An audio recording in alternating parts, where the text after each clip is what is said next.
કેલિફોર્નિયામાં રહેતો ભારતીય મૂળનો શખ્સ ડ્રગ્સની હેરાફેરી કરતા બરાબરનો ફસાયો છે.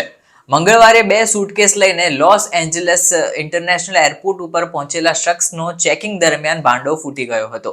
આ સૂટકેસમાં સામાન્ય રીતે પહેલી નજરે જોવા જઈએ તો માત્ર કપડાં અને કાઉ ક્લોથિંગ, બ્લેન્કેટ અને પજામાઝ હતા. પરંતુ એની અંદર અને એ જે કપડાં હતા એની ઉપર આખો મેથામ્ફેટામાઇનનો વરખ હતો. એ ડ્રાય કરીને લગાવેલો હતો અને અંદર બી ડ્રગ્સ હતા. અંદાજે 32.4 કિલો મેથેમ્ફેટામાઇન એમની પાસેથી મળી આવ્યું છે. અને આ કપડાની અંદર પોકેટ્સ હતી, એનીથી લઈને બધી જગ્યાએ એમ 2 સૂટકેસ ભરીને જે કપડા હતા એમાંથી ડ્રગ્સ મળતા એનો બરાબરનો ભાંડો ફૂટ્યો છે. ડિપાર્ટમેન્ટ ઓફ જસ્ટિસે કહ્યું છે કે 31 વર્ષીય રાજ માથારુની લોસ એન્જલસ ઇન્ટરનેશનલ એરપોર્ટ પરથી ધરપકડ થઈ છે. ચેકિંગ સમયે તેની બંને સૂટકેસમાં જેટલા પણ કપડા હતા એમાં સંતાડીને એને કુલ 32.4 કિલો મેથામ્ફેટામાઇન ડ્રગ્સ જે હતું તેનું સ્મગલિંગ કરવાનો પ્લાનિંગ બનાવ્યો હશે. તેની સામે અત્યારે જાણી જોઈને આ ડ્રગ્સને ડિસ્ટ્રીબ્યુટ કરવાના ઈરાદે હેરાફેરી કરવાનો આરોપ લગાવાઈ રહ્યો છે. યુએસ એટર્ની માર્ટિન એસ્ટ્રાડાએ કહ્યું છે કે અત્યારે ડ્રગ ડીલર્સ અઢળક ડોલરના પ્રોફિટ માટે કંઈ પણ કરી છૂટવા તૈયાર છે. તેઓ અવનવી તરકીબો નીકાળીને ડ્રગ્સની હેરાફેરી કરે છે અને સિક્યોરિટી ચેકિંગને ચકમો આપીને ડ્રગ્સ વિતરણ પણ ચાલુ કરી દેતા હોય છે.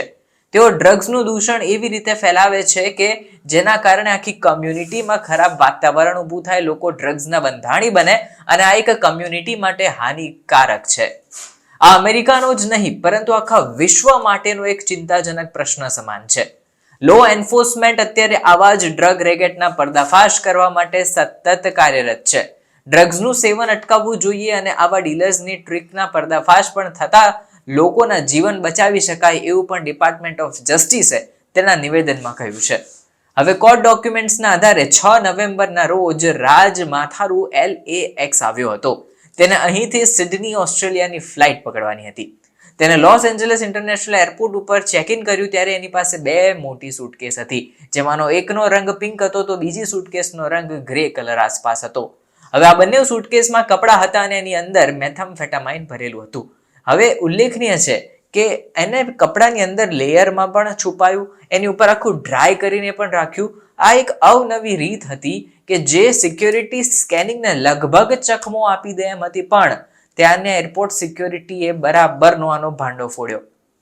એરપોર્ટ ઉપર જ્યારે લગેજ સ્ક્રીનિંગ માટે આવ્યું હતું ત્યારે એક્સરે ચેકિંગ દરમિયાન સૂટકેસમાં રહેલા કપડાં જે હતા તે અનરિયાલિસ્ટિક લાગ્યા. તેમને ખબર નહોતી પડી પણ કંઈક એમાં શંકાશીલ લાગ્યું. આથી કરીને ઓફિસરે તાત્કાલિક એ બંને સૂટકેસને એક્સ્ટ્રા તપાસ માટે અલગ તારવી દીધી. ઓફિસરે જ્યારે આ સૂટકેસ ખોલી તો એમાં કપડાઓની સાથે વ્હાઇટ ક્લોથ અને આછા કલરના કપડાઓ જે હતા એના ઉપર એક વરખ હતો અને અંદર પણ કહેવાય ને કે લેયર્સની અંદર છુપાવેલું આખું મેથામ્ફેટામાઇન ડ્રગ હતું. એટલે કે આ કપડાઓ જે હતા જે પોતે જ ડ્રગ સ્મગલ માટે વપરાશ કરાયા હતા. એક વિચિત્ર અલગ ટ્રીક હતી ડ્રગને એક દેશમાંથી બીજા દેશમાં પહોંચાડવાની, એટલે કે અમેરિકાથી આ ડ્રગ ઓસ્ટ્રેલિયા જવાનું હતું. આના સેમ્પલની ચકાસણી કરતા સામે આવ્યું કે આમાં એ મેથેમ્ફેટામાઇન પોઝિટિવ છે, જેથી કરીને આ કપડા ઉપર અને અંદર મેથેમ્ફેટામાઇન સૂકવીને ડ્રાય કરીને પણ લગાવાયું છે અને એમ બીજી સૂટકેસની અંદર પણ રખાયું હતું. ડિપાર્ટમેન્ટ ઓફ જસ્ટિસે કહ્યું કે આ કપડાઓ થકી લગભગ 71.5 પાઉન્ડ એટલે 32.4 કિલો આ મેથેમ્ફેટામાઇન મળ્યું હતું. આના સિવાય પણ તેની સૂટકેસમાંથી થોડીક માત્રામાં મેથેમ્ફેટામાઇન મળ્યું હોવાનો દાવો DOJ કર્યો છે. હવે રાજ ઓસ્ટ્રેલિયા જવાની ફ્લાઇટમાં બેસવા જ જતો હતો પણ ચેકિંગ દરમિયાન એનો ભાંડો ફૂટી ગયો અને બાદમાં એની ધરપકડ કરવામાં આવી હતી.